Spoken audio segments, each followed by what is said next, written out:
फिर जो जो सियासी जमातें हैं वो आर्टिकल 224 की बात करती हैं 90 दिन में इलेक्शन की। इसका नतीजा क्या निकलेगा, इसका फैसला कौन करेगा और कैसे होगा? देखिए, बात यह है, ये सारे बहाने हैं। इलेक्शन कराना जो है वो इलेक्शन कमीशन की जिम्मेदारी है, लेकिन उसको फैसिलिटेट करना, उसको आमादा करना, उसको आइन के बारे में बताना, आइनी जिम्मेदारियां याद कराना, ये निगरान हुकूमत की भी जिम्मेदारी है। निगरान हुकूमत आई ही इसी मकसद के लिए है कि वो गैप जो एक मुंतखब हुकूमत से दूसरी मुंतखब हुकूमत के दरमियान पैदा होता है, एक पार्लियामेंट मुंतखब पार्लियामेंट के दरमियान, उस गैप को फिल करना है और तमाम तवानाइयां सलाहियतें सर्व करनी है इलेक्शन कराने के लिए। अब इलेक्शन कमीशन हुकूमत पर डाल दे, हुकूमत से इलेक्शन कमीशन पर डाल दे, तो ये तो कोई माकूल बात नहीं है। बात सीधी सीधी है कि इलेक्शन कराने हैं और हुकूमत ने और इलेक्शन कमीशन ने मिलकर कराने हैं, आइन के दोनों पाबंद हैं, उसके मुताबिक इन्होंने इलेक्शन कराने हैं। अभी इस तरह की बात है कि जी ये तो इलेक्शन, पहली तो बात है साबका हुकूमत जो गलती कर गई, एक तो ये है कि जो अख्तियार सदर के पास था वो इलेक्शन कमीशन के हवाले कर दिया। सदर के पास इख्तियार होता तो सदर लाजमन उसी दिन ऐलान करते तारीख का और उसके बाद इलेक्शन कमीशन पाबंद होता। अब उसका फायदा उठा रहा है इलेक्शन कमीशन, उठा रहा है और मौजूदा हुकूमत भी उठा रही है। तो ये कोई तरीका नहीं है। दुनिया में कभी आज तक मैंने नहीं सुना किसी मुल्क में, इवन इंडिया में, कि इलेक्शन एक पार्लियामेंट तहरीक होगी हो, हुकूमत चली गई हो और अब पता ही ना हो कि इलेक्शन कब होंगे। सही है। कायरा साहब ने ज्वाइन कर लिया इरशाद साहब। जी जी सही है। कायरा साहब से जान लेते हैं ना। कायरा साहब, अब मामला ये है कि 90 दिन में मुतालबा पीपल्स पार्टी की तरफ से भी आ गया, शाजिया मरी साहिबा ने कहा है, लेकिन इससे पहले हम देखते थे तो जनवरी फरवरी तक किसी हद तक एक कुशन नज़र आता था। पीपल्स पार्टी के लोग भी बात करते थे या गैर मामूली ताख़ीर ना हो इसकी बात भी की जाती थी। तो अब बाज़ाब्ता 90 दिन में ही आपका मुतालबा है और इलेक्शन कमीशन से आप यही मुतालबा कर रहे हैं कि इलेक्शन हो जाने चाहिए। देखिए, हम यही मुतालबा कर रहे थे, लेकिन अब क्योंकि एक आर्टिकल का इशू नहीं है, दूसरा आर्टिकल भी है और मर्दमशुमारी हो गई है, ये भी एक जवाज़ है। और इलेक्शन कमीशन इसी मामले पे उन्होंने एक डिसीजन लिया है। इलेक्शन कमीशन के बारे में इरशाद साहब मेरे मोहतरम हैं और बड़े माशाल्लाह बाखबर साफ़ी हैं। मैं उनकी इल्म को बिल्कुल चैलेंज नहीं कर सकता, लेकिन एक छोटी सी गुजारिश है कि इलेक्शन के मामले में और अपने टोटल इख्तियारात के मामले में इलेक्शन कमीशन टोटल ऑटोनोमस है। उसको कोई गवर्नमेंट डायरेक्ट नहीं कर सकती। हाँ, अदालत के मामले में भी उन्होंने, पता है आपको कि अदालत को भी इलेक्शन कमीशन ने ये व्यू लिया था कि हम भी एक कॉन्स्टिट्यूशनल बॉडी हैं और हमें हमारे जुरिस्डिक्शन के अंदर अदालत भी इस तरह का हुक्म नहीं दे सकती। लिहाजा गवर्नमेंट का तो कोई रोल नहीं है इलेक्शन में, सिवाय इसके कि जो मुआवनत इलेक्शन कमीशन तलब करे वो मुआवनत फराहम की जाए। इलेक्शन कराने की हद तक तो ये बात बिल्कुल सादिक है कि ये उन्हीं का इख्तियार है और उन्हीं ने कराने हैं। रही बात कि उसमें डिले, ये सबको पता था, किसी को इस बात में कोई शक नहीं था कि इलेक्शन फरवरी में होंगे। पहले से आप बात कर रहे थे, जब मर्दमशुमारी हो गई, नोटिफाई हो गई, उसके ऊपर बहुत सारी बातें हो चुकी है, उसको बार बार रिपीट करना कोई ज़रूरी नहीं है। ठीक है, एक व्यू ये है कि हुकूमत ने अच्छी नीयत से नहीं किया। दूसरी तरफ ये भी है कि 2017 में आपने ये फैसला, कौमी फैसला हुआ था कि हम अगला इलेक्शन जो है, क्योंकि मर्दमशुमारी 2017 की जो थी उसको एक्सेप्ट नहीं किया गया था, फिर उसको प्रोविजनल, उसके जो रिजल्ट आए थे उसको आइन का तहफ़्फ़ुज़ देते हुए 2018 का इलेक्शन हुआ था। 2017 की मर्दमशुमारी पे इत्तेफाक राय नहीं था। इसीलिए पिछली हुकूमत इमरान खान साहब की ने तय किया था कि हम अगला इंतखाब नई मर्दमशुमारी करा के कराएंगे। तो ये भी एक कौमी इत्तेफाक राय था, CCI का फैसला था। अब वो हो गया, चले, कोई किसी की राय कुछ है, किसी की कुछ है। सवाल ये है कि अगर आज ये इलेक्शन 2 महीने लेट या 3 महीने लेट होता है तो मौजूदा हुकूमत को क्या फायदा, इन सियासी जमातों को क्या फायदा? क्या आज इलेक्शन करा देना हमारे फायदे में नहीं है?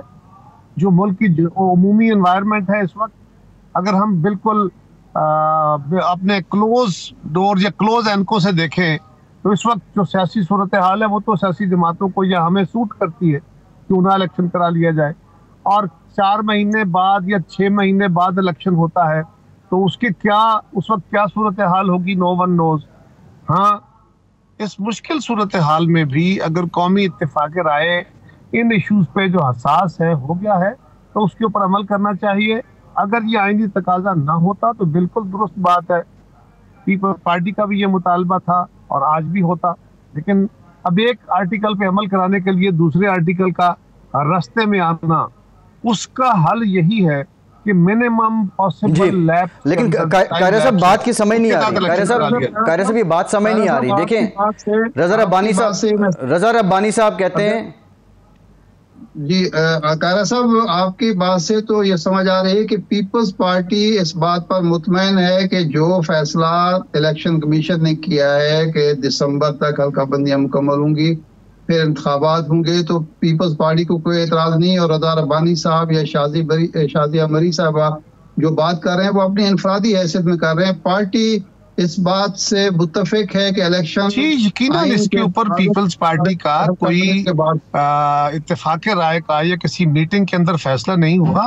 रज़ा रब्बानी साहब आजाद मनश आदमी हैं।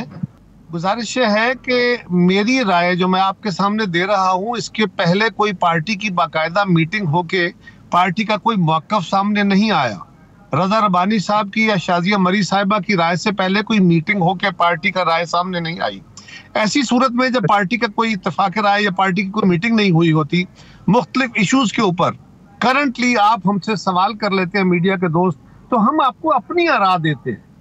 वो पार्टी की राय नहीं हो सकता, पार्टी हमारी राय से इत्तेफाक करे, हो सकता है ना करे। तो मेरी राय है, मियां रज़ा रब्बानी साहब हमारे सीनियर हैं, वो आजाद मनश आदमी, बहुत सारी इश्यूज के ऊपर उनकी राय, जाती जो राय है वो पार्टी की राय से इत्तेफाक नहीं करती, लेकिन अल्टीमेटली वो पार्टी की राय के साथ चलते हैं।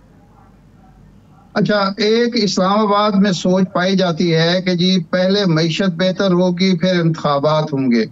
आपको तो मुझसे ज्यादा तजर्बा है, आप उस मैदान के शाहसवार हैं कि ये माजी में भी एक सोच रही है कि पहले मईशत बेहतर हो और 5 चीज ठीक हो और फिर इलेक्शन देखे जाएंगे।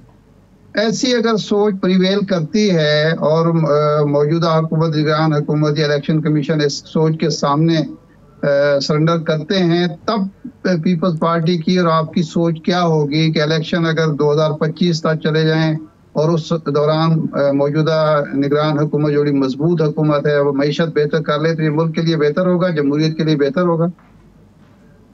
पहली गुजारिश तो ये है कि अगर आपने जमहूरी तजर्बे के तहत मुल्क के मसाइल का हल करना है तो वो जमहूरी तजर्बा तो नहीं हो सकता।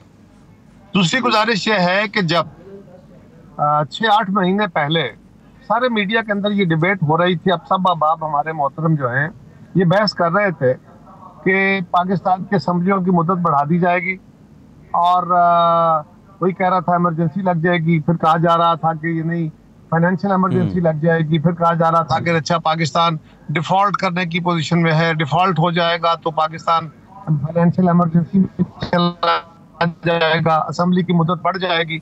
मैं उस वक्त भी कह रहा था कि ऐसा कुछ नहीं होगा, ये कोई जवाब नहीं हो सकता। हाँ, ये उस वक्त की बात मैं कर रहा हूँ। हाँ, उस वक्त मैंने कहा कि एक रिमोट पॉसिबिलिटी है। जो मर्दमशुमारी का अमल उस वक्त जारी था, उस वक्त जो इब्तदाई तखमीने आ रहे थे उस पर बहुत बड़ा इख्तलाफ राय था। सिंध के अंदर peoples party, Jamaat Islami, MQM, ये सारी जमातें मर्दमशुमारी के ऊपर सीधा सवालात उठा रही थी और इत्तेफाक राय नजर नहीं आ रहा था।